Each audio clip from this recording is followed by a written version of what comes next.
Президент Садыр Жапаров Казакстандын ондогон ири компанияларынын жетекчилери жана өкүлдөрү менен жолугушуп, аларды кызыктырган суроолорго жооп берди. Анда мамлекет башчы эки өлкөнүн соода-экономикалык потенциалы толук пайдаланылбай жатканын, товар жүгүртүүнүн көлөмүн жогорулата турган мүмкүнчүлүктөр бар экенин айтты. Эки мамлекет Евразия экономикалык бирликтин алкагында да өнөктөш. Бул жагдай казак ишкерлерине Кыргызстандагы инвестициялык долбоорлорду ишке ашырууга чоң мүмкүнчүлүктөрдү берет.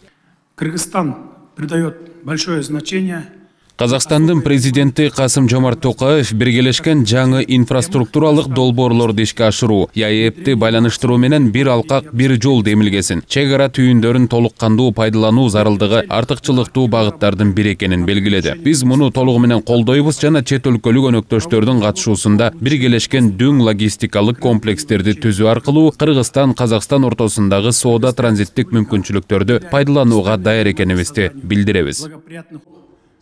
Мамлекет башчынын алгачкы жарлыктарынын бири ишкерлердин жана инвесторлордун мүлкүн коргоону күчөтүп, аларга мамлекет негизсиз кийлигишүүсүнө тыюуга багытталган. Бирок өлкөдөгү соңку саясий окуялардан кийин Кыргызстандан Казакстанга чыгып кеткен инвесторлордун саны 46%га өскөнүн ишкерлердин эл аралык кеңешинин аткаруучу директору Аскар Сыдыков белгилейт. Азыркы тапта өлкөдөн чыгып кеткен ишкерлердин көпчүлүгү кыргызстандыктар. Сыдыков эң биринчи кезекте мамлекет инвесторлорго ишеним жана шарт түзүп бериши керектигин айтат.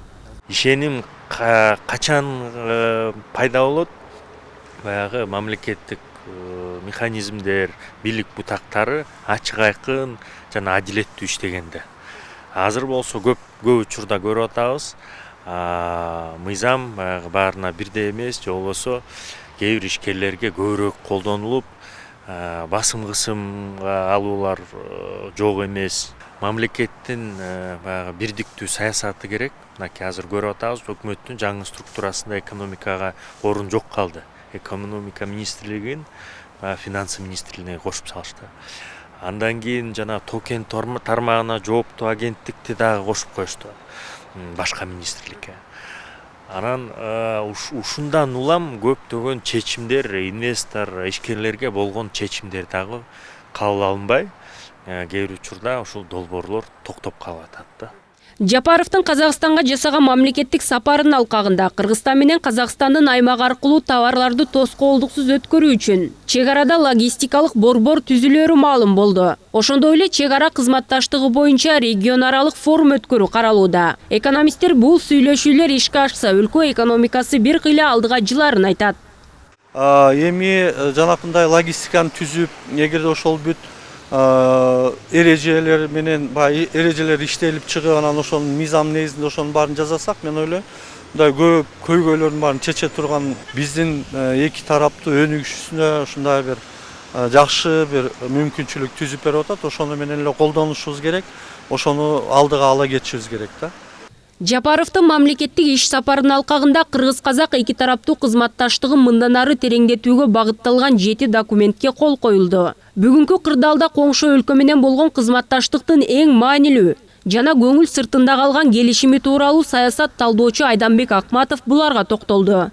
Өзгөчө бир маанилүүсү десек, бул электр энергия тармагында кызматташуу. Өзүңөр билесиңер, Кыргызстанда азыр энергетикалык кризистин алдында турабыз. Токтогулда суу аз. Ошого байланыштуу Казакстандан электр энергиясы сатылып алына турган болуп жатат. Бул Кыргызстан үчүн кезектеги эле бир суранып, ошол маселени чечүү максат. Бирок Кыргызстан менен Казакстандын ортосундагы чоң маселе бар. Бул биз Евразия экономикалык биримдигинде турганыбызга карабай, чек араларда биздин жүк ташуучу машиналардын өтпөй жатышы, биздин саудагерлер өздөрүнүн товарларын өткөрө албай жатышы.